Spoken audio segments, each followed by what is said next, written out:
So guys, good morning and welcome sa tuwang simple vlog na naman with your Kuya Joe.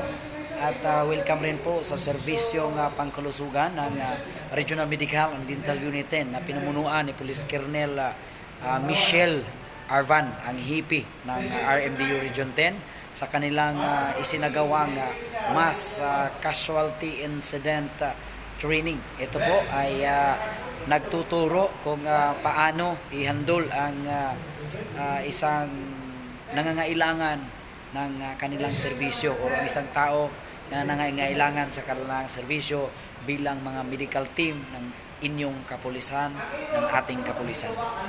Ito po ay isang lecture muna. Ngayon nasa loob sila, nagli-lecture kung ano ang mga procedure na kanilang i-apply kung mayroong mga insidente at kung mayroong mga disaster response na kinakailangan ang medical team. At ito po ay kaparte ng paghahanda ng inyong kapulisan po para maging mas epektibo pa ang serbisyong maparating natin sa publiko, lalo na sa medical concern. So ngayon po ay hinihintay natin na matapos sila. Mamaya mayroon silang actual execution sa mga tinuturo, sa mga procedure, mga gawain na dapat nilang i-apply kung mayroong mga insidenteng mangyari na hindi natin inaasahan. At yan po ay ang opisina ng RP Kaduten na pinumunuan ngayon ng ating team leader na si Ma'am Sherilyn Falconete ay magko-cover nito para maparating din natin sa ating mga kababayan kung ano ang mga pinaghahandaan ng ating kapulisan dito sa Region 10. Hindi lamang po nakapokus ang ating PNP sa isang parte sa publiko, kundi ay concern po sa ating kapulisan ang lahat ng mga nangyayari sa publiko. Unang-una na dyan, yung mga insidente, may mga madisgrasya, may mga disasters, kasama po ang inyong kapulisan. Kaya tinuruan ngayon ang ating mga kapulisan sa mga medical personnel ng Region 10, iba't ibang ang nasa loob ngayon na tinuturuan, nag-undergo ng training ay mula sa iba't ibang departamento ng inyong kapulisan ng Police Regional Office 10. Ito po ay makakatulong para mas paigtingin pa ang paghahanda ng inyong kapulisan po. Kahit papaano mayroon magawa ang inyong kapulisan sa pamumuno ni Police Brigadier General Lawrence Baldancoop, ang ating butihing Regional Director. Ito po ay isa lamang mga parte at marami pang mga paghahanda na mga ginagawa ng ating kapulisan, lalo na sa law enforcement. At ito po ay nagpapatunay ang ating revitalized police sa barangay na ngayon po ay tuloy-tuloy ang serbisyo doon sa mga kabundukan para po magiging kaibigan ng ating mga kababayan, ng ating kapulisan doon sa mga kabundukan at hindi na mapenetrate sa mga kalaban ng ating gobyerno, lalo na sa mga communist terrorist group o mga tinatawag nating NPA noon. At ngayon po ay humihina na at umuhupa na ang kanilang lakas dahil sa programa ng inyong kapulisan na Revitalized Police sa Barangay, kasama ang inyong RMDU 10, ang ating RMDU 10 na nagtuturo kung paano tulungan ang ating mga kababayan. At tayo po ay masaya na kasama tayo sa RP Kaduten sa pagko-cover, sa pagbibigay ng mga impormasyon sa ating mga kababayan. At ngayon, kasama natin si Sergeant Baris. Si Kuya Baris, guys, isa itong singer natin, halfway singer. Kasi pagkakanta to, halfway lang lagi. Sergeant Baris, madadamay kayo ngayon, Sergeant. Shout out, Sergeant, sa ating mga content creator na vlogger sa Camp Crame ngayon. Hello sa lahat po ng ating mga snappy na police, na content creators sa Philippine National Police. Hello po mga ma'am and sir. Ingat po palagi sir. Saludo po sa inyong mga ginagawa mga ma'am and sir.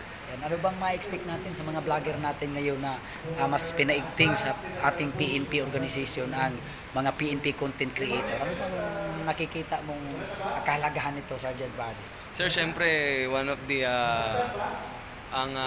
importance of that kind of activity sir is syempre sir, once ma-amplify po natin yung operational and ma-amplify po natin yung accomplishment ng Philippine National Police, na ang police po ay laging umaalalay at patuloy na sa serbisyong nagkakaisa po para matulungan po natin yung ating mamamayan na lubos na nangangailangan. Yan, ito ba po ay posible makakatulong sa pagbibigay ng mga impormasyon sa ating mga kababayan, sa ating mga kapatid na mga Pilipino na gumagawa ng tama ang ating kapulisan, Sergeant?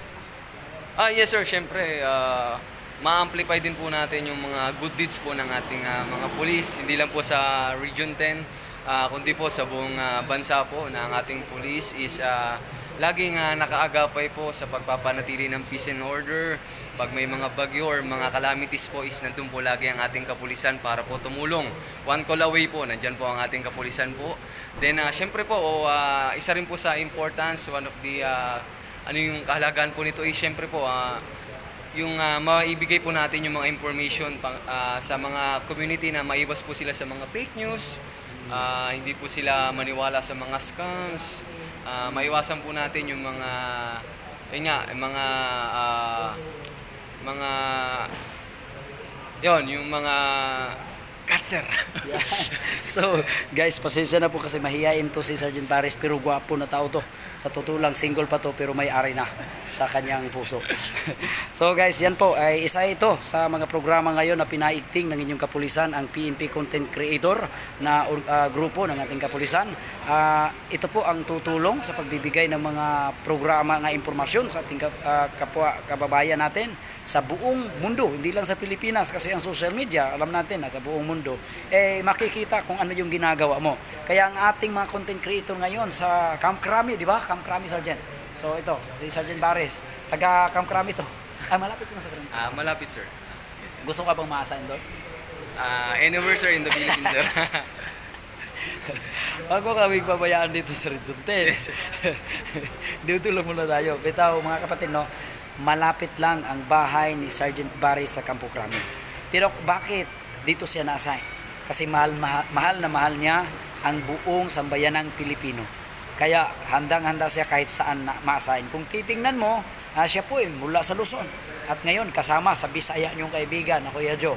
At dahil dyan, masaya rin tayo na nagiging kaparte tayo sa PKG dito sa Region 10 na tutulong sa unit na ito para mas mapaigting natin at mapalaganap natin ang mga programa ng ating kapulisan na tuloy-tuloy po hindi natutulog ang ating kapulisan. Kahit man po may mga komentaryo sa ibang tao na hindi daw maganda, hindi daw mabait ang ating kapulisan, sasabihin namin sa inyo, hindi magpapatinag ang inyong mga kapulisan po. Patuloy ang aming serbisyo kahit po hindi na-appreciate ng iilan.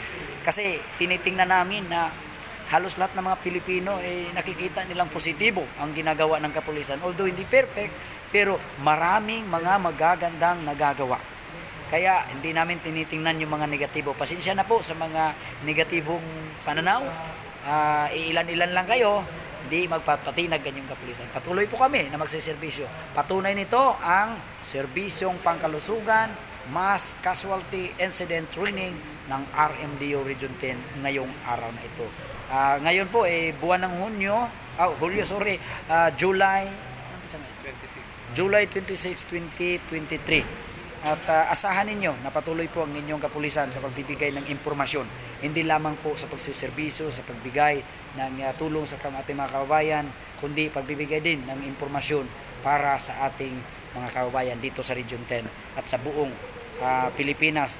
Kahit man po sa ibang bansa, makikita ninyo ang mga impormasyon through PNP social media vlogger or content creator. At maraming salamat po. Hanggang sa susunod, abangan ninyo ang ating update. Dito lamang po sa inyong social media influencer na wala pang follower, your Kuya Joe.